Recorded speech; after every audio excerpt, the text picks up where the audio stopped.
Hello दोस्तों, मैं हूँ आरोही और आज हम बात करेंगे कि आखिर रिलेशनशिप इतनी जल्दी टूट क्यों जाते हैं। क्या आपके रिलेशनशिप आपसे टिक नहीं पाते? क्या इसमें आपकी गलती है या फिर कुछ ऐसी चीज़ें हैं जो आप कर रहे हो, कुछ गलतियाँ कर रहे हो जिसके वजह से आपका रिलेशनशिप सर्वाइव ही नहीं कर पाता। कुछ लोगों के रिलेशनशिप तो 6 महीने, साल भर और कुछ लोगों के तो 2-2 साल रहते हैं, लेकिन फिर भी उसके बाद 10 साल तक के कह लें अगर हम, उसके बाद भी सारे रिलेशनशिप टूट जाते हैं। कहाँ कमज़ोरी रह गई रिलेशनशिप में? क्या नहीं कर पाए आप, क्या नहीं दे पाए, या फिर कुछ ऐसी चीज़ें हैं जिस पे आप ध्यान नहीं दे रहे हो? तो इस पूरे वीडियो को ज़रूर देखना अगर आप भी रिलेशनशिप में हो और आप नहीं चाहते कि आपका ब्रेकअप हो और आप सैड हो, तो आपका रिश्ता मजबूत रहे और उसी के साथ ये सारी रीज़न्स भी जान लो, क्योंकि आजकल दिल से ज़्यादा दिमाग से देखा जाता है, दिल से ज़्यादा दिमाग से सोचा जाता है, तभी एक रिश्ता लंबे समय तक सर्वाइव भी करता है और हैप्पी बना रहता है। तो ज़रूर पूरी वीडियो को देखना। एक स्टडी के अकॉर्डिंग ये देखा गया है कि 70% कपल का रिलेशनशिप महज कुछ दिनों ही चल पाता है, यानी कि 70% सोच लीजिए, बाकी के 30% ही ऐसी हैं जो फिर अपना रिलेशनशिप कैरी ऑन कर पाते हैं, आगे तक रख पाते हैं। आखिर इसका रीज़न्स क्या है? इसके रीज़न्स बहुत सारे हैं। बहुत सारे लोग तो ये सोच के रिलेशनशिप में आते हैं कि हमें रिलेशनशिप की एज बस इतनी ही है, यानी हमें इतने टाइम तक करना है, टाइम पास है, इतने टाइम तक हम फ्री हैं, उसके बाद हमें आगे बढ़ जाना है। तो इस वजह से वो रिलेशनशिप में आते हैं। और सबसे ज़्यादा देखा गया है यही केस है कि जब लोग महज एज डिसाइड करके आते हैं रिलेशनशिप की, 2 महीने, 6 महीने, साल भर, इतने दिन मैं फ्री हूँ या फ्री हूँ, उसके बाद तुम अपने रास्ते, हम अपने रास्ते। तो ये हो गए टाइम पास वाले रिश्ते। ऐसे ही बहुत सारे रिश्ते हैं, आप अपने ही साथ या फिर कहीं और भी देख सकते हो। तो ये एक सबसे इम्पॉर्टेंट कारण हो गया जिसे एक्सपर्ट भी कहते हैं। रिलेशनशिप का मौसम, भाई ब्रेकअप का मौसम भी चलता है, आपको पता है ना। वैलेंटाइन डे हफ्ते भर का रिश्ता रहता है, उसके बाद ब्रेकअप हो जाता है, फिर आंसू बात दो। एक हफ्ते में आप इतना कुछ कर देते हैं लोग, न जाने कहाँ से खुशियाँ ले आते हैं, इतने सारे ड्रीम्स देख लेते हैं साथ रहने की, बहुत सारी चीज़ें, लेकिन उसके बाद क्या होता है? उसके बाद सब खत्म, क्योंकि ये एक ट्रेंड है। आजकल सिर्फ एक ट्रेंड चला है कि हमें हफ्ते भर रिलेशनशिप में रहना है, हफ्ते भर तक प्यार करनी है, सारी चीज़ें करनी है, टेडी डे, चॉकलेट डे, ये डे, वो डे, उसके बाद सारा ख़त्म। एक आता है ब्रेकअप डे, वो ही कर लेते हैं। तो कुछ लोग ट्रेंड बना चुके हैं, इस रिलेशनशिप को खेल बना दिया है। तो आप इस चीज़ में बिल्कुल भी मत आओ, खासकर इस दिन, अगर हम कह लें वैलेंटाइन डे के दिन, आप थोड़ा बच के रहो ना। ये 7 दिन में कौन सा प्यार हो गया, निभा भी लिया, तोड़ भी लिया। तो मैक्सिमम केसेस इसी सीजन्स में देखे गए हैं। तो आप भी ज़रूर से इस सारी चीज़ों से बच के रहो, ट्रेंड के पीछे मत भागो। प्यार कोई ट्रेंड थोड़ी ना है, कोई फैशन थोड़ी ना है, आप ये अच्छे तरह से समझते होगे।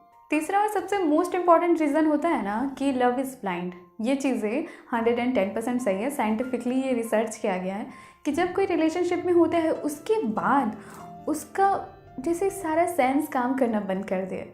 आप किसी की बुराइयां देख ही नहीं सकते, सिर्फ उसकी अच्छाइयां ही आप देखते हो, और इसी वजह से आपके रिलेशनशिप टूटते हैं। आप प्यार में होते हो, उनकी सारी अच्छाइयाँ दिखती है, बुराइयाँ नहीं दिखती, और कुछ दिन के बाद, कुछ साल के बाद आपको रियलाइज़ होता है कि ये सारी चीज़ें ये गलत कर रहे हैं, या इनमें कमियां हैं, इनमें खामियां हैं, और मैं इन्हें नज़रअंदाज कर रही थी क्योंकि मैं इन्हें बहुत ज़्यादा प्यार कर रही थी। क्योंकि आप जस्ट एक एग्ज़ाम्पल ले लो, एक छोटा बच्चा कितनी सारी गलतियाँ करते हैं, उसी तरह प्यार एक छोटे बच्चे की तरह है। आप उनकी सारी गलतियाँ देख ही नहीं सकते, आप माफ़ ही कर देते हो। तो उसी तरह से आप माफ़ कर देते हो या फिर आप नज़रअंदाज कर देते हो। ये सारी चीज़ें मत किया करो। किसी के रिलेशनशिप में जब आप आते हो ना, पहले परखो, टाइम दो, देखो, तब ये सारी चीज़ करो। नेक्स्ट और सबसे इम्पॉर्टेंट रीज़न, प्रॉफिट लॉस। अरे प्यार में प्रॉफिट और लॉस देखते हैं इन दिनों। एक चीज़ आपको बता दूं कि लोग अपना टाइम इन्वेस्ट करते हैं। जब अपना कोई टाइम इन्वेस्ट करता है प्यार पे, अपना टाइम, समय, मनी एक्सेट्रा, बहुत सारी चीज़ें, जो लोग उसके बदले में ना बहुत सारी एक्सपेक्टेशंस रखते हैं आपसे कि आप उन्हें अपना समय दो, अपनी अटेंशन दो। आप अपने समय जो है सेक्रीफाइस करके, अपने ड्रीम्स पे ना लगा के, खुद को ना दे के, आप सारी चीज़ें उन्हें ही दो। और ये मोस्टली देखा गया है कि लड़कियां ज़्यादा एक्सपेक्ट करती हैं, इस वजह से वो ज़्यादा रोती हैं। शायद यही बात है, क्योंकि वो अपना टाइम जब किसी पे इन्वेस्ट करती है तो सोचती हैं कि उनके बदले उन्हें सारी चीज़ें मिल जाए, लेकिन ऐसा तो नहीं है। आपका किसी से ज़बरदस्ती उनका टाइम लेना, या फिर आप इन्वेस्ट कर रहे हो उसके बदले में कुछ चाहते हो, तो आप प्यार नहीं कर रहे हो, आप एक सौदेबाजी कर रहे हो और जिस पे आपको प्रॉफिट और लॉस नज़र आ रहा है, और इन्वेस्टमेंट्स में आपको कुछ प्रॉफिट चाहिए।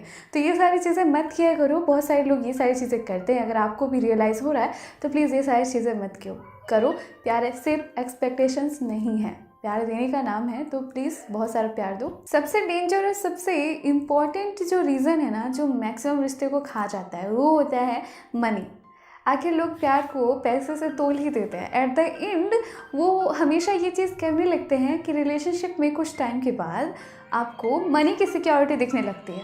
और ये मोस्टली देखा गया है ना कि गर्ल्स इस चीज़ को ज़्यादा देखती हैं, क्योंकि वो सोचती हैं कि अब हमको इनके साथ लाइफ स्पेंड करनी है, तो फैमिली भी प्रेशर डालती है, और कहीं ना कहीं मनी और इकोनॉमिक कंडीशंस भी आ जाती है। इकोनॉमिक कंडीशंस कि हाँ हमें सिक्योरिटी चाहिए, मनी नहीं है तो फिर कैसे होगा, क्या होगा। लेकिन एक चीज़ मैं आपको कह दूँ कि ये सारी चीज़ें आप छोड़ के बस इतना सोचना अगर ट्राई कर दो कि हमने तो प्यार साथ में किया ना, 50-50% है दोनों का, तो क्यों ना साथ रहने के लिए हम लोग अर्निंग भी 50-50 करें। क्यों ज़्यादा कि हम डिमांड रखें, क्यों हम इतना ज़्यादा बड़े बड़े ख्वाब देखें, क्यों छोटी चीज़ों पे आके आप खुशियाँ ढूंढ नहीं सकते क्या। प्यार है तो हर जगह आपको खुशी नज़र आएंगे। लेकिन ये सारी चीज़ें आप भी करो। इंडियन सोसाइटी में ये मेंटलिटी है कि जब आप रिलेशनशिप में होते हो, शादी कर लेते हो, तो सारा खर्चा सिर्फ एक लड़का ही उठाए। ये गलत नहीं है, ये गलत है। इसके वजह से बहुत सारे रिलेशनशिप टूट जाते हैं। अगर आप दोनों मिलकर एक दूसरे को सपोर्ट करोगे तो आपका रिश्ता भी हमेशा अच्छा रहेगा, और जी हाँ, फ्यूचर में बहुत खुश रहोगे। तो ये चीज़ें हटा दो। सिर्फ मनी ही लाइफ नहीं होती, और ना ही वो प्यार होता है। नेक्स्ट रीज़न है कि कमिटमेंट ना मिले। अगर कोई आपके लिए कमिटेड ना हो, जब आप किसी के साथ कुछ दिन तक रिश्ते में रहते हो, फिर आप सोचते हो कि हम इससे शादी करेंगे, फ्यूचर सेट करेंगे, और फिर वो आपके लिए कमिटेड नहीं होता। बहुत सारे लोगों को टाइम लगता है, लेकिन वो जब आपके लिए कमिटेड नहीं होता, तो फिर ये भी एक रीज़न होता है ब्रेकअप होने का। तो क्या आपके ब्रेकअप होने का रीज़न बस यही है कि आप कमिटेड है? बहुत सारे लोग क्या करते हैं, जल्दी कमिटेड हो जाते हैं और उसके बाद वो निभा नहीं पाते। ये भी एक रीज़न है। तो आप कमिटेड होने से पहले सोच ले, विचार ले, सब कुछ देख ले कि क्या करना है क्या नहीं, तभी कोई फाइनल डिसीजन ले। क्योंकि आपकी एक उम्मीद किसी की पूरी ज़िंदगी को तय करने के लिए, पूरी ज़िंदगी को बनाने के लिए, उसके सारे ख्वाबों को बनाने के लिए काफ़ी होती है। तो आप कमिटेड होने से पहले ज़रूर से ज़रूर एक बार सोच लें। एक मोस्ट इम्पॉर्टेंट रीज़न ये भी है, देखा गया है कि लोग जो हैं टीन एज का प्यार काफ़ी अब देखते हैं, कम उम्र में बहुत सारे लोग रिलेशनशिप में आ जाते हैं।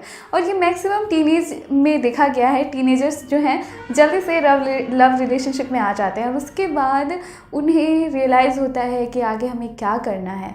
तो ये भी एक बहुत बड़ा रीज़न है, उन्हें संभालना मुश्किल हो जाता है। अब वो अपनी लाइफ को संभाले, सिक्योर करे, फ्यूचर देखे, या फिर रिलेशनशिप को संभाले, दोनों चीज़ों में वो फंस जाते हैं। लेकिन इस वजह से भी काफ़ी ब्रेकअप्स हो जाते हैं और उनका रिश्ता चल नहीं पाता। तो आप सबसे पहले डिसाइड कीजिए कि हमें किस एज तक में अपने रिलेशनशिप में आना है, हम उसे निभा पाएंगे या नहीं, क्योंकि ये एक बहुत बड़ी रिस्पॉन्सिबिलिटी है जो आपको आगे तक ले जानी है।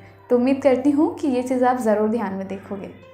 एक और इम्पॉर्टेंट रीज़न है कि जब पर्सन, वो व्यक्ति पहले जैसा ना रहे।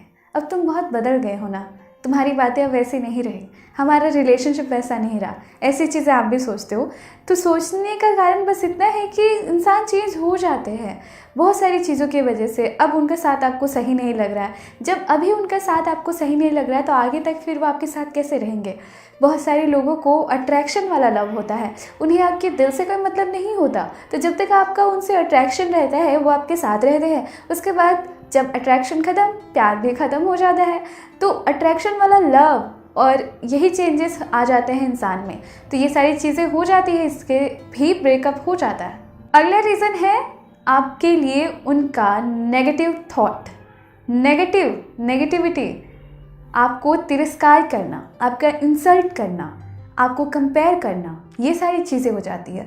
जब लोग आपको कंपेयर करते हैं किसी और से कि उसकी जीएफ देखो, उसकी वाइफ देखो, या फिर उसके रिलेशनशिप को देखो, वो कितने अच्छे हैं, तुम कैसी हो, तुम्हारा ड्रेसअप सेंस अच्छा नहीं है, तुम कैसे हो, तुम्हारी सिक्योरिटी नहीं, उसके पास बिल्डिंग्स है, कार्स है, पैसे हैं, वो दौलतमंद है, इतनी सारी चीज़ें हो जाती है ना।